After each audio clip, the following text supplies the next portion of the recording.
Hello student, in this practical class we will study about Hayes bridge. Hayes bridge particularly used to measure the inductance of this unknown coil. So you have seen this coil. So now this coil, actually this is a practical coil, so it consists of inductance and some loss resistance. But this Hayes bridge we are particularly using for measurement of inductance of this coil. So before I will explain you how to measure inductance of the coil by using Hayes bridge, let me first explain you about the difference between AC bridge and DC bridge and how the balancing condition is achievable by using AC bridge. So let me first explain you AC bridge. So here you can see here this bridge consists of 4 arms, that is AB, AC, BD and BC. Here I am applying one AC supply. So you can see from the symbol AC signal. So this is your AC signal. So that's why I am using this symbol for AC, and this is your DC signal. In case of Western bridge we are applying DC voltage, but in case of your Hayes bridge we are applying AC voltage of frequency 50 Hz. So in case of AC, you might have studied in circuit theory, each arm is represented by impedance. Impedance means resistance. It's a complex quantity, hence resistance plus J terms means this indicates your complex number. I am writing here in Cartesian coordinates, that is Z is equal to R plus Jx. X means your reactance and R means your resistance, and this combination is known as your impedance.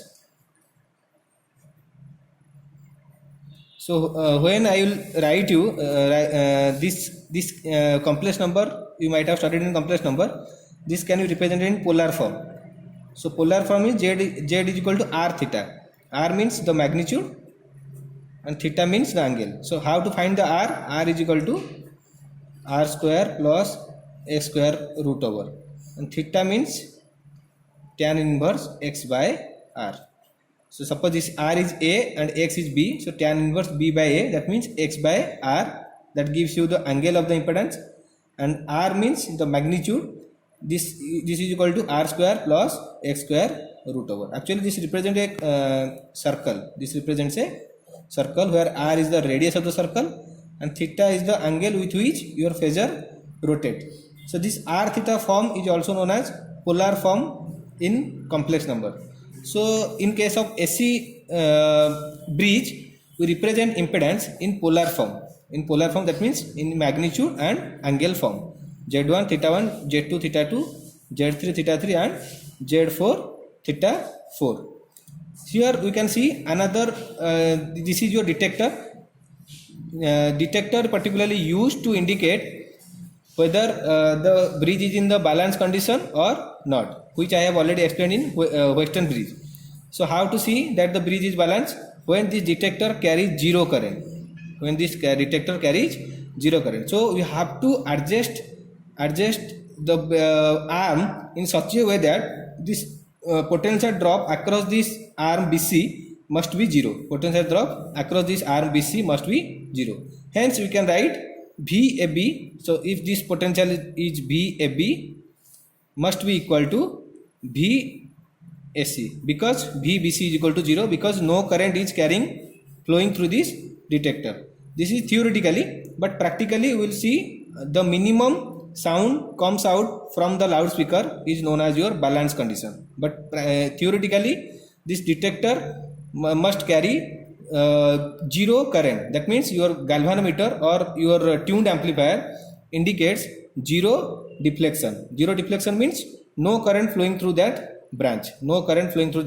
Hence this condition must be satisfied, that is VAB must be equal to VAC. So if I apply this balance condition, that means Z1 theta 1 divided by Z2 theta 2 must be equal to Z3 theta 3 is equal to Z4 theta 4. This is achievable when this galvanometer or this detector carry zero current. In case of DC bridges we are using galvanometer, in case of AC bridges we are using detector.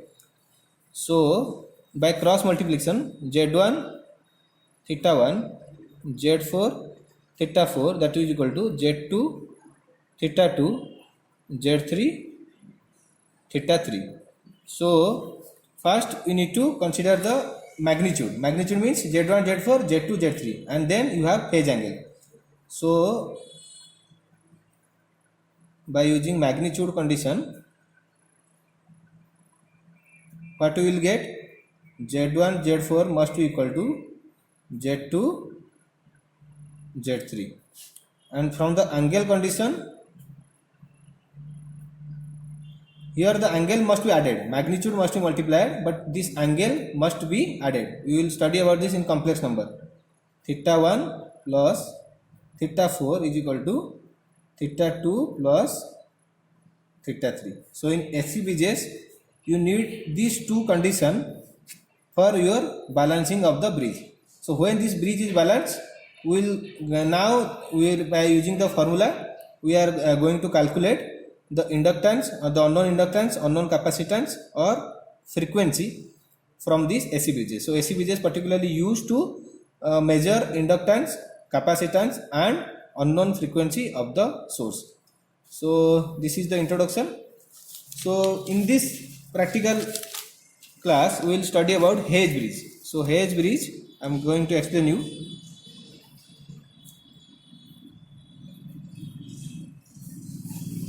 So aim of the experiment is to find the unknown inductance of the coil. To find the unknown inductance of the coil.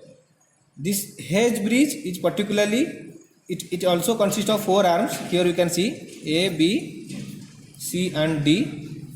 So this detector is connected from A to C.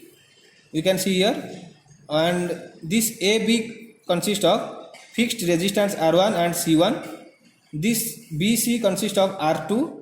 Then we have one fixed resistors between A and D, that is your R3, and we have the unknown coil. This is your unknown coil. That's why I am written here Rx and Lx. The unknown coil inductance we are going to measure, that is your Lx. Unknown coil inductance we are going to measure, that is your Lx. So Lx, by using your balance here, the major disadvantage of this Hayes bridge is we will measure perfectly the inductance of the coil when the quality factor of the coil is greater than 10. When the quality factor of the coil is greater than 10. What do you mean by quality factor? Quality factor is nothing but the ratio of energy stored in the coil,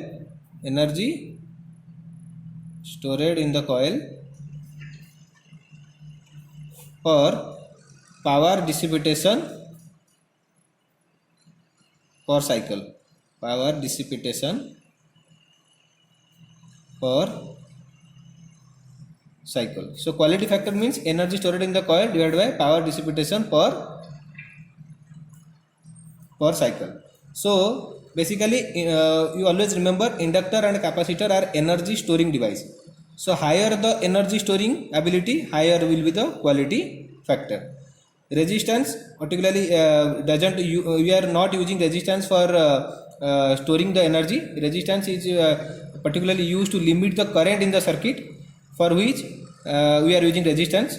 But the inductance and capacitance we are using for storing energy. Capacitance stores energy in the form of electric field. Inductance stores energy in the form of magnetic field. So the quality factor decides the quality of the coil. That's why this name is quality factor. The higher the quality of the coil, it can able to store more energy. So but this Hayes bridge particularly used to measure the coil of quality factor greater than 10. That means high Q coil. But the disadvantage is If the quality factor is less than 10 or quality factor is in between 1 to 10, then this is your low Q coil. Then this Hayes bridge you cannot use to measure the inductance of the coil because of the frequency dependent of the coil. When I will teach you in the theory, when I will solve when I will use the balancing condition, there you will see the formula. In the formula, this unknown inductance is dependent on the frequency, square of the frequency, if the quality factor is less than 10. But when the Q is greater than 10, this Lx is independent of frequency. So the major advantage of this Hayes bridge is, and the purpose of this Hayes bridge is to measure unknown inductance of the coil having higher quality factor. So this is the theory part. I am just introducing you about the Hayes bridge. Now we will see in practical trainer kit how we will measure the inductance of the coil. So here we can see this is your this is the coil for which we are going to measure the inductance. So now I am going to explain you first I will explain you the bridge in the trainer kit and what are other components that is connected in the bridge. Then I will make the connection. So here you can see this is your Hayes bridge in this trainer kit, and we have a impedance matching device, that is your transformer. Here you have a power supply. First you will see the power supply, that is you are using your 15 volt. This LED is the indicator of the power supply. Then this is your impedance matching circuit. 1 kilohertz is the supply frequency is coming through this transformer, and the output of this transformer is connected with this amplifier and speaker. This Hayes bridge consists of 4 arms. The first arm that you can see here, A and C, this is your variable resistor. Here the resistance value is, maximum resistance value is 10 kilo ohm, minimum is 0 ohm. So we can adjust this resistance value by rotating this knob. So if I rotate this knob in clockwise direction, the resistance value increases and the maximum value is 10 kilo ohm. This here in the BC branch we have the coil is R1 and C1. Here we have a variable resistor and fixed capacitor. The capacitance of this capacitor is 0.01 microfarad. Here we have a 5 arm resistance. We can vary the resistance in order to find whether the bridge is balanced. This so you need to choose the resistance value in such a way that this detector will have zero deflection or minimum current will flow, that we will achieve by the sound coming from the loudspeaker. That is, if the minimum sound is coming from the loudspeaker, then the bridge is balanced. So by changing this or by adjusting this R1, R2 and R3, we will achieve the balancing condition, and by after this balancing condition we will use the balancing formula, that is Z1 Z4 is equal to Z2 Z3, and find this unknown inductance, which is I am going to connect this unknown inductance first. Here this unknown inductance is connected with this arm Lx.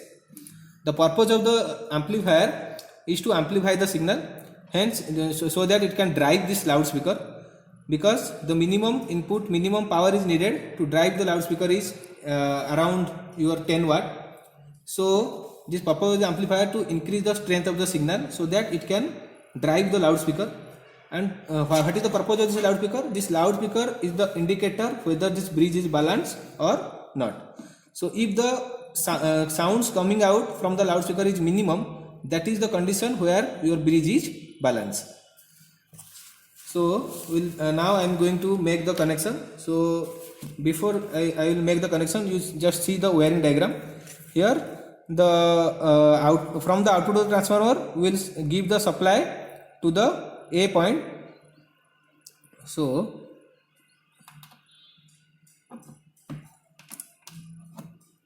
current So from A to C, and then from B to B. So why I am connecting this?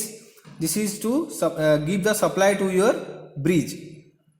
First the supply is applied to your transformer, and from the transformer output we will take the from the transformer output we are going to connect we are applying the input to the bridge circuit. So next connection is from your B to B. Thereafter we have now I am first using this 10 kilo ohm is connected here. This arm is connected. After that we will have the connection from C to C.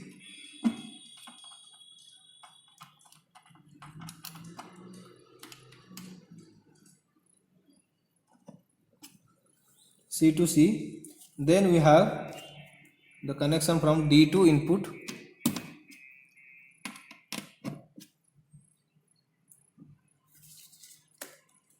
Then we have from output to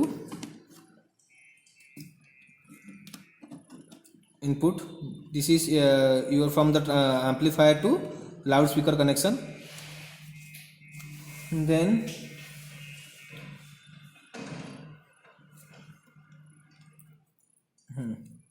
the another connection from your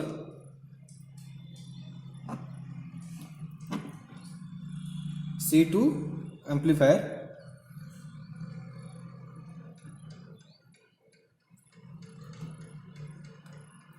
So now this is the connection for your connection for the H bridge circuit. This is the wiring diagram, and from the wiring diagram I have made the connection.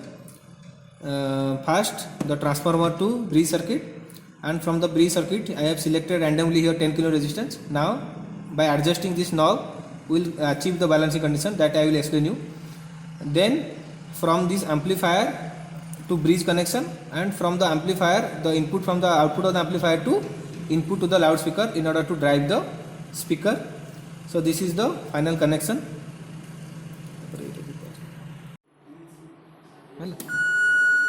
So now you can hear the loudspeaker sound which is at the maximum. So I am going to use these 3 resistors in order to adjust the resistance value so that the minimum sound will be coming out the loudspeaker.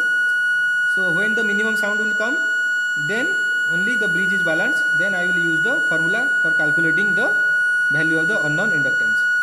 So now I am adjusting. So you can see 100 kilo ohm also there is no changes.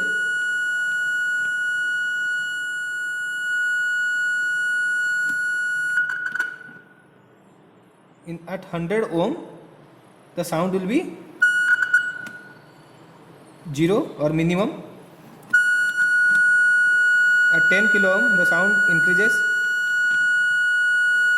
At 100 kilo ohm also the sound increases.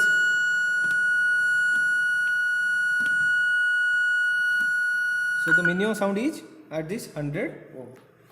So this is the condition of balancing the bridge. This is the condition of balancing the bridge. So now the observation part. So here we can use the formula to find the value of.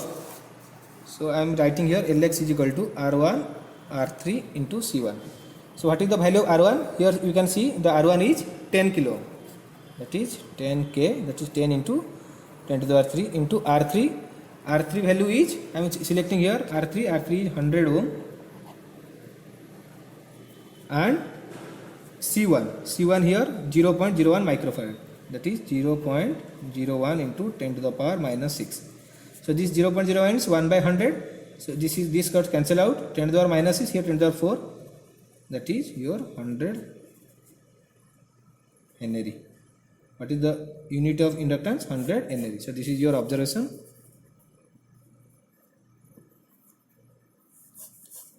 So basically this is the value we will calculate from this H bridge experiment. So the thing you should remember, H bridge is particularly useful for measuring high Q coil, that is the quality factor must be greater than 10. So if the quality factor of the coil is less than 10, in that case we cannot use the H bridge, because in your balancing condition the inductance term consists of the value of frequency. Hence, if the frequency got changes, or if the slight deviation in the frequency, the inductance value of the coil also changes. So you cannot measure the value of the inductance below, if the quality factor of the coil is less than 10, by using H bridge. So thank you. This is the end of the H bridge experiment.